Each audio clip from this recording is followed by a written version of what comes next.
खुशहाली दिवस के अवसर पर आनंद मंत्रालय के द्वारा ये जो आयोजन किया गया, मैं शुभकामना देता हूँ, बधाई देता हूँ। और सही में हमारे काम की दक्षता बढ़े, प्रशासनिक मशीनरी में काम के कई सारे तनाव भी होते हैं। जीवन की कठिनाइयों को भूल करके हम अपनी क्षमता योग्यता से काम के प्रति निष्ठा के आधार पर अपने प्रत्येक समय का सदुपयोग करें और मनस्थिति भी आनंद में रहे। इस भाव को लेकर आनंद मंत्रालय की जो स्थापना हुई थी और हम सब सौभाग्यशाली हैं। 2016 सिंहस्थ उज्जैन के आयोजन के बाद ये मंत्रालय हमारे अपने कई सारे उद्देश्य की पूर्ति करते हुए आगे बढ़ रहा है।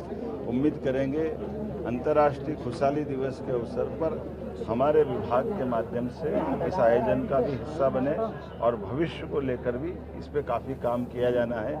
मेरी अपनी ओर से प्रदेशवासियों को, देशवासियों को, सभी को अंतर्राष्ट्रीय खुशहाली दिवस की बधाई। स्कूलों में पढ़ाए जाने को लेकर के चर्चा की जा रही है, स्कूल के पाठ्यक्रम में भी जाएंगे लोगों के बीच। ये तो है ही है शामिल। आनंद सभाओं का आयोजन होता है, जैसे हमारे सैटरडे के दिन बच्चों की जो बाल सभाएं होती हैं वो सच में आनंद सभाएं।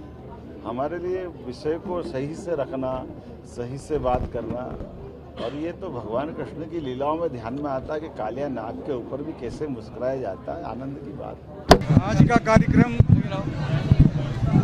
आनंद संस्थान में जो हुआ, बहुत अच्छा कार्यक्रम हुआ है और ऐसे कार्यक्रम के माध्यम से सभी को प्रेरणा मिलती है और एक आध्यात्मिक मार्ग पे चलने का साहस मिलता है।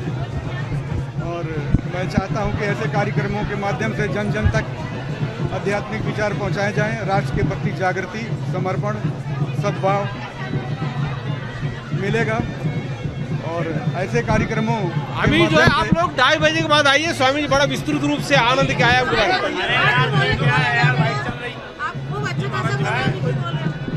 तो कहा गया है कि आनंदो रसो वैशः, वेद में कहा गया है। और ये रसयु ब्रह्मम केवलम भवति, ये रस ही भगवान का अंग है और भगवान के माध्यम से पूरी सृष्टि को ये रस मिलता है।